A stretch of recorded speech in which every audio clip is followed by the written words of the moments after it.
नियुक्ति को होगी माध्यमिक शिक्षक पात्रता परीक्षा। उसके नीचे देखिए, पटना में आवश्यकता वाले विषयों में माध्यमिक एवं उच्च माध्यमिक शिक्षकों की नियुक्ति के लिए माध्यमिक शिक्षक पात्रता परीक्षा STET ली जाएगी। विभाग ने बिहार विद्यालय परीक्षा समिति को माध्यमिक शिक्षक पात्रता परीक्षा के लिए शेड्यूल जारी करने के लिए कहा है। ये देखिए एक पॉइंट है कि सीधा शिक्षा विभाग ने निर्देश दिया है बिहार बोर्ड को कि इसका शेड्यूल जारी किया जाए। जब अखबार इस तरह से लिखे, एक होता है कि खबर को इस तरह से प्रेजेंट कर देना कि 90,000 सीटें आएगी 7वें फेज में, कोई सोर्स ना देना कि कहाँ से अखबार को ये वाली खबर मिली, लेकिन अखबार का ये वाला पैराग्राफ लिख रहा है कि शिक्षा विभाग ने बिहार विद्यालय परीक्षा समिति को शेड्यूल बनाने के लिए, जारी करने के लिए कहा है। उसके नीचे देखिए लिखा हुआ है, संभावना है कि माध्यमिक शिक्षक पात्रता परीक्षा STET 2022 का रिजल्ट जारी होने के बाद ही माध्यमिक एवं उच्च माध्यमिक विद्यालयों में 7वें चयन के तहत शिक्षकों की बहाली होगी। देखिए ये बात संभावना पर आ गई, पॉसिबिलिटी पर आ गई। माध्यमिक शिक्षक पात्रता परीक्षा 2019 में कॉमर्स के अभ्यर्थी शामिल नहीं किए गए थे। अभ्यर्थियों की अपील पर हाई कोर्ट ने कॉमर्स के अभ्यर्थियों के लिए, तो आगे और भी चीज़ें लिखी हुई हैं। तो यहाँ पर दो चीज़ें हैं ध्यान देने वाली। एक तो अखबार का ये हिस्सा, अखबार का जो आर्टिकल है ये लिख रहा है कि शिक्षा विभाग ने ऑलरेडी इंस्ट्रक्शन जो है वो दे दिया है, ऑलरेडी निर्देश भेज दिया है बिहार बोर्ड को STET करवाने के लिए। और दूसरा है कि संभावना जताया है कि 7वें फेज की बहाली अब इस एग्जामिनेशन के रिजल्ट के बाद ही होगी। पॉसिबिलिटी है, ये फुल श्योरिटी से नहीं कहा जा रहा है। तो आप पूरी इस खबर को तो समझ गए। अब इस खबर के सही होने के भी चांस बहुत ज़्यादा, क्योंकि कोई भी अखबार गलत खबर जब छापता है तो ये कह के नहीं छापेगा कि शिक्षा विभाग ने निर्देश दिया है बिहार बोर्ड को। तो जो फेक न्यूज़ होता है, जो येलो जर्नलिज्म कहिए या लोगों की नज़र में बने रहने के लिए जो जर्नलिज्म किया जाता है, उसका लैंग्वेज कुछ और होता है। यहाँ पर हो सकता है कि इस बात की फुल पॉसिबिलिटी है कि शिक्षा विभाग ने ज़रूर कोई BSAP को इंस्ट्रक्शन दिया होगा इस बारे में। अब देखिए ये कॉमर्स वाली बात आ रही है। कॉमर्स वालों ने आज से तकरीबन 1 साल पहले की बात है जब इन लोगों ने कोर्ट केस किया था, और कोर्ट की तरफ से इंस्ट्रक्शन था कि 6 महीने के अंदर STET एग्जामिनेशन कराने के लिए। मुझे याद है ये बात, ये साल भर, कम से कम साल भर पुरानी बात है ये। इसके अलावा और भी कई सारी बहालियों के लोगों ने कोर्ट का रुख किया और कोर्ट ने इंस्ट्रक्शन दिया, पर आज तक वो चीज़ प्रैक्टिकल नहीं हो पाई। लाइब्रेरियन बहाली भी उनमें से एक है। कोर्ट का उस मामले में निर्देश है पर कुछ हो नहीं पाया अभी तक।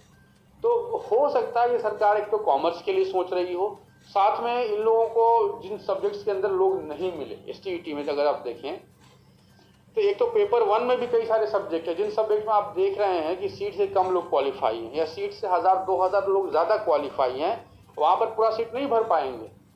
जिन सब्जेक्ट्स के अंदर सीट से 1000-2000 ज़्यादा लोग क्वालिफाई हैं, वहाँ पर मामला ये है कि वो टोटल नंबर ऑफ क्वालिफाइड हैं। जब वो कैटेगरी वाइज आप ऑर्गेनाइज करेंगे तो कई कैटेगरीज के अंदर सीटें खाली रह जाएंगी। मुझे ऐसा लगता है किसी भी सब्जेक्ट में पूरी सीट भरने के लिए, STET की बात कर रहा हूँ, जो 37,000 विज्ञापित वैकेंसी थी उसको अगर आप कंसीडर करके, तो अगर किसी सब्जेक्ट के अंदर वैकेंसी से दुगने लोग नहीं क्वालिफाई हैं तो उस सब्जेक्ट की सारी सीटें नहीं भरी जा सकती।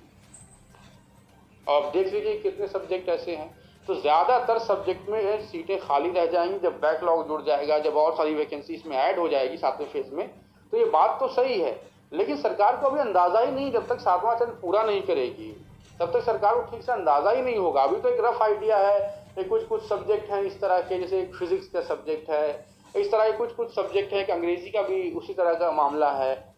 तो लेकिन जब तक 7वां फेज पूरा नहीं होगा तब तक सरकार को एग्जैक्टली अंदाज़ा नहीं होगा कि कहाँ कहाँ पर एग्जामिनेशन करवाना है।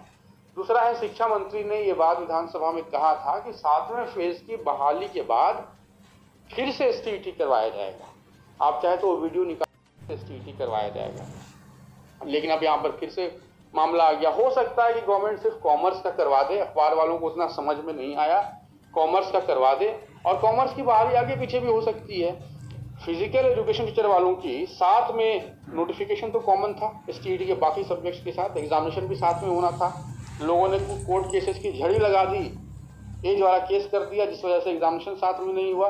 अदरवाइज एग्जाम, रिजल्ट, बहाली सब साथ में होना था।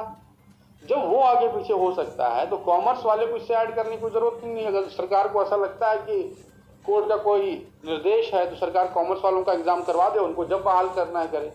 इस 7वें फेज की जो अभी की जो मौजूदा बहाली है ना, इसमें कॉमर्स के सब्जेक्ट का एग्जामिनेशन हुआ, ना इसमें कॉमर्स का कोई कैंडिडेट है। हाँ, बैकलॉग वैकेंसी में कॉमर्स का कुछ सीट आएगा छठे फेज से, लेकिन उनको भरने वाला कोई नहीं होगा क्योंकि कैंडिडेट ही अवेलेबल नहीं है। तो यही सब सारी चीज़ें हैं। ओवरऑल मैं यही कहूँगा कि अखबार के इस हिस्से में जो खबर लिखी गई है, खबर तो लिख दिया गया है कि शिक्षा विभाग ने निर्देश दिया बिहार बोर्ड को एसटीईटी करवाने के लिए, लेकिन और अच्छी तरीके से इस बात को एलेबोरेट करके लिखना चाहिए था ये एग्जैक्टली क्या मामला है। अगर निर्देश दिया शिक्षा विभाग ने तो शिक्षा विभाग ने पूरा मेंशन किया होगा। ऐसे थोड़ी है कि बस कोई ओरल इंस्ट्रक्शन आ गया कि चलो भाई एसटीईटी करवा दो।